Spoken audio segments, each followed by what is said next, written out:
The crystalline spires of the Galactic Council chamber stretched toward the artificial stars, their surfaces reflecting the nervous chittering and clicking of 1,000 species. Ambassador Zekthul of the Hegemony adjusted his breathing apparatus for the third time in as many minutes, his compound eyes scanning the assembly hall where representatives from across known space had gathered for what many considered the most critical negotiation in galactic history. "The humans cannot possibly understand the complexity of our trade agreements," whispered Chancellor Vorth, her tentacles curling anxiously around her ceremonial staff. "Their species has barely achieved faster-than-light travel. How can they comprehend economic structures that have governed galactic commerce for millennia?" At the far end of the chamber, two figures sat calmly at the human delegation table. Adam Chen, Earth's chief negotiator, reviewed a simple tablet while his colleague, Kinza Malik, arranged a stack of physical documents, an archaic practice that had drawn curious stares from species who had abandoned paper millennia ago. "Ladies and gentlemen of the Council," announced the session moderator, a being whose voice resonated through universal translators, "we gather today to address the human request for full membership in the Galactic Trade Consortium. The floor recognizes Ambassador Zekthul of the Hegemony." Zekthul rose, his exoskeleton gleaming under the chamber lights. "Honored Council, the Hegemony has thrived for 10,000 years under our current trade protocols. We have created a system of such intricate beauty that it ensures prosperity for all member species. The humans propose to simplify our arrangements." His mandibles clicked with disdain. Such crude thinking threatens the very foundation of galactic commerce.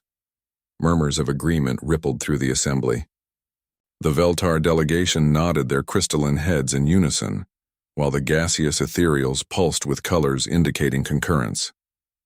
The humans had been making waves for months, suggesting changes to trade agreements that species far older and supposedly wiser had spent eons perfecting. Adam stood, his movement fluid and confident.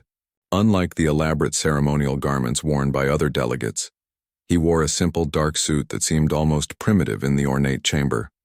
"Thank you, Ambassador Zekthul," Adam began, his voice carrying clearly without electronic amplification. "You speak of complexity as if it were inherently valuable.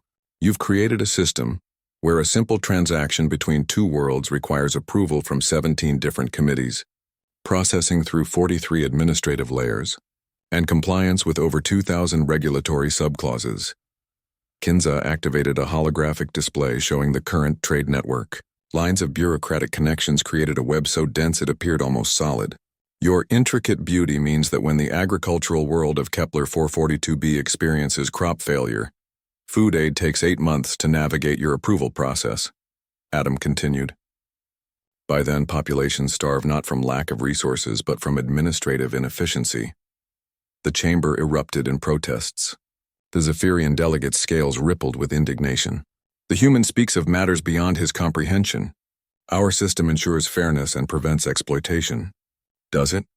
Kinza spoke for the first time, her voice cutting through the chaos with surprising authority. She had been quiet throughout the preliminary sessions, leading many to assume she was merely Adam's assistant. "Ambassador Velkri, your homeworld's mineral exports generated 847 billion standard credits last year. How much reached your actual mining communities?" The Zephyrian delegate's scales dulled. That is classified economic data." 3%, Kinza stated flatly. 3% of 847 billion credits reached the beings who actually extracted those minerals. The rest was absorbed by processing fees, administrative costs, and what your reports euphemistically call systemic maintenance charges. The chamber fell silent. Kinza continued, her voice steady but carrying an edge that made even the most arrogant delegates pay attention. "We've analyzed your entire economic framework. Every species here believes they're part of a fair system, but in reality, you've created the most elegant form of economic slavery in galactic history. The complexity isn't a feature, it's a bug that's become the entire program." Chancellor Vorth's tentacles trembled with rage. "How dare you make such accusations? We have maintained peace and prosperity for the administrative class," Adam interrupted. "Yes, we know. 27 species control 89% of galactic wealth through bureaucratic manipulation, while 812 member species struggle with resource shortages that shouldn't exist in a galaxy this abundant." The human delegation had done their homework with terrifying thoroughness. As Kinza presented case after case of systemic inefficiency and exploitation, panic began to spread through the chamber like wildfire. What do you propose?" asked a small voice from the back. Representative Quinn of the Minor Worlds Collective, a being so insignificant that most delegates had forgotten his species existed. Adam smiled, an expression that somehow seemed both reassuring and predatory. "We propose actual free trade, direct commerce between willing partners, standardized, transparent contracts, administrative oversight limited to safety and fraud prevention." "Impossible!" shrieked Zekthul. "The chaos would be unimaginable." "Would it?" Kinza activated another display. "We've run economic simulations. Trade volume would increase by 340%. Resource distribution efficiency would improve by 600%. Administrative costs would drop by 95%. She paused, letting the numbers sink in. "And minor species like Representative Quinn's people would see their economic output increase by an average of 2,400%. The silence that followed was deafening. Across the chamber, delegates began frantically calculating what these changes would mean for their own positions. The elaborate hierarchies, the comfortable bureaucracies, the systems that had made them indispensable, all of it would become obsolete overnight. "You're talking about destroying everything we've built," whispered Chancellor Vorth. "No," Adam replied quietly. "We're talking about building something better. The question is whether you want to be part of that future, or whether you want to cling to a system that's slowly strangling the galaxy."